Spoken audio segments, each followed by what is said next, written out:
Hello, you wonderful people. So for today's video, I'm going to share my thoughts and theories about the new trailer that just dropped for Spider-Man Far From Home. It says teaser trailer, but then it says official trailer in the video. Whatever the case may be, I don't care. I'm super excited. I'm assuming, because the fact is they're so comfortable dropping this now, even though Endgame hasn't happened, even though we're still basking in what happened at the end of Infinity War, I'm assuming that this takes place in between Spider-Man Homecoming and Infinity War, just because, once again, that's something I recently realized, and I didn't really piece it together until I started rewatching a lot of the other MCU movies. Well, rewatched all of them. Was that the MCU timeline isn't what you think it is? So I'm assuming, I could be 100% wrong. This could just be like after Endgame, but I'm assuming that this entire movie takes place right before Peter gets involved in Infinity War, because let's not forget where Peter started in Infinity War. He was on a bus, so it's most likely, them on a field trip or something like that.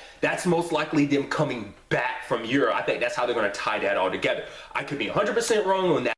You get the moment the movie comes to an end, it'll probably end with Peter seeing the ring in the air at, in Infinity War. It'll probably be that exact scene from Infinity War, and then maybe like the post-credit scene will be, or maybe one if there's like two, but one of them could be like the aftermath of Endgame and him being like, yo, so that was crazy, and then kind of explaining everything, kind of doing what he did at the beginning of Spider-Man Homecoming after the events of Civil War. We might kind of see them kind of do something like that, even for like an end credit scene. We'll see. There's a lot of interesting things that immediately, jump out at you. Obviously, I love the interaction, because it already well, for one, it seems like there's something potentially happening between Happy and Aunt May, because even Peter's like, okay, what just happened there? Like, what is that all about? Which is interesting, considering the fact is they kind of set it up to be like, oh, maybe Tony and Aunt May, because Tony might kind of have a thing for Aunt May.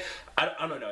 It'd be kind of interesting. But I also love Aunt May's reaction, because like Spider-Man's doing like a public appearance thing and stuff like that, and then she's like, yeah, nailed it. So excited. It's like, wow, that's so interesting. I wonder will we get those conversations at all, like how of her reacting to it. I'm curious to see, will we ever get to see that build up to where she is comfortable with everything. Maybe things kind of stayed low key for a while, so she, slowly but surely got to the point she was okay with. But the fact that she's embracing it and stuff like that, so happy for him and stuff, I thought it was kind of pretty neat. Even kind of suggesting like, hey, take your suit with you, and he's like, no, I just want to hang out with my friends. I don't need to be Spider-Man, which is so interesting, because I think it's an interesting contrast compared to Homecoming, because I think Homecoming's events made him kind of look at things a little bit differently, because now, like, before he was all about, no, I'm gonna be Spider-Man, I want to be this, I want to be that, I want to impress everyone, but now it's like, no, I'm fine with, like, once again, staying like just your friendly neighborhood Spider-Man. I'm fine with staying on the ground, which is interesting, especially if this takes place before Infinity War, because he finds himself in the situation he does. So it's kind of like, it's kind of interesting if it ends up playing out like that. Which I think that's a pretty neat thing if they do kind of go down that route of him trying to focus more on the Peter Parker side of things rather than Spider-Man. So I thought that's kind of neat. You can make the argument, like Homecoming, obviously he was trying to balance both sides of his life, but it seems like in this side of things, he's trying to do more of the Peter Parker side of things. But nevertheless, there's also the whole him and MJ situation, which, like having rewatched Homecoming, I'm like, oh, because I always got that feeling the first time I watched it, like especially in like MJ seemed like she might actually have a thing for him. I mean, I guess that's kind of what they're kind of implying and going for the entire movie, that she might kind of have a thing for him. Maybe, I don't know. So that's kind of pretty neat. I'm curious to see like what ends up happening about that. Will she know? Will she figure the whole situation out? Has she known the entire time and just didn't say anything? Was she waiting for him to say something? Like, what's going on there? It's kind of interesting kind of see them kind of like hitting it off in the movie, especially considering their relationship and Homecoming being like very sarcastic towards him and stuff like that. I mean, it seems like that's still there, obviously, but she's joking with him a lot in that regard. So it's definitely interesting. Then there's the moment with Ned. The moment that dart hit his neck, I freaked out. I was like, wait, what? Kraven the Hunter or something? Like, I knew about Mysterio and all that. I'll kind of get to that in a second, but I already knew the main antagonist was Mysterio, but I was like, are they setting up Kraven the Hunter? But then it turns out to be Fury. I was still like, what the hell? Nick Fury? Which is interesting, because to me, I like that, because it's like, I mean, I'm sure they probably like cross paths a lot in the comic books and stuff like that, but it also makes me immediately think of, oh yeah, Ultimate Spider-Man, because in Ultimate Spider-Man, like Nick Fury set up the whole team that Spider-Man's a part of. If you're unfamiliar, it's like him, White Tiger, Power Man, Iron Fist, and Nova are part of his team and everything like that. So immediately my brain also goes, wait, is we gonna have you know, Nick Fury setting up Peter to have his own little team, like even in the movies and stuff like that? Is that what we're potentially going down that route? I don't know. And if they did, like, who would be the other people on his team? And that also plays a part too, because it's like interesting, because it's like, depending on what we find out in Captain Marvel, what that means about this whole Nick Fury situation. Because also, let's not forget, he got snapped too. So it's like, maybe, you know, I mean, I doubt he knew the Infinity War thing was happening, but he was prepared for it to happen when it happened. So it's like, is this like some more like last minute preparations that Nick Fury has? Which is so interesting, because it's like, now he's starting to pop up outside of, you know, Captain America / Avengers related stuff. Because I actually completely forgot how much he popped up, because I thought the last time Nick Fury popped up in the storyline, you know, I talked about this when I rewatched everything, was I thought it was Winter Soldier. No, he popped up in Age of Ultron. I'd completely forgotten about that.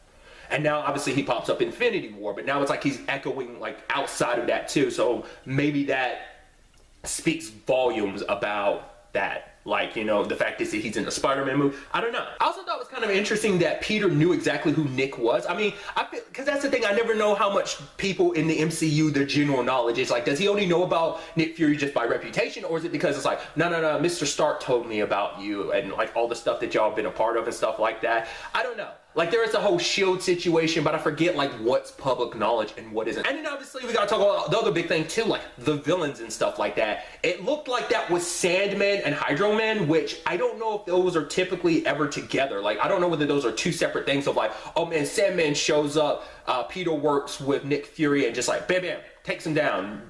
So it's never a big thing, because now it's like, it seemed like the main antagonist was going to obviously be Mysterio, but now it's like, because there was hints and stuff like that coming out about it potentially being Hydro Man, which I thought was kind of interesting. But it'd be interesting if there was like a Sandman and Hydro Man duo team.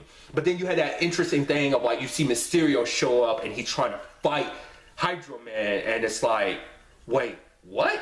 I'm sure that still plays a role in this, of him being a bad guy, but he's trying to be a good guy. He's like, no, I'm a superhero, blah, blah, blah, blah, blah. Like, in fact, the whole Hydro Man and Sandman thing might not even be real. Like, they might not be real established characters. They may be things, illusions and stuff that, you know, Mysterio sets up to make himself look like a hero. Or the fact of the matter is they are a real thing, and he just works with them to try and make himself look like a hero and kind of soak up all the credit. Like, the fact of the matter is, Mysterio might be like the new hero in Europe or something like that. I don't know. Like, maybe he failed in the US as an illusionist and he came over here. Because the fact of the matter is, he's not wearing the globe at first. I mean, but to be fair, it's to get his face out and everyone be like, oh man, Mysterio, this and that. I even love Flash being like, no, Spider-Man's still cool. I mean, he's done this and that. And then Peter's almost like, huh. And then he's like, hey, you know, calls Peter a dick or whatever, and just Peter's kind of like, yeah, that's about right. So that's immediately, like I said, my thoughts and theories about everything that's kind of going down. I am so excited, because it's also interesting because like Spider-Man's like the first one out the gate with this whole situation of like the next phase of this whole MCU situation. You can make the Thanos arc, everything like up to this point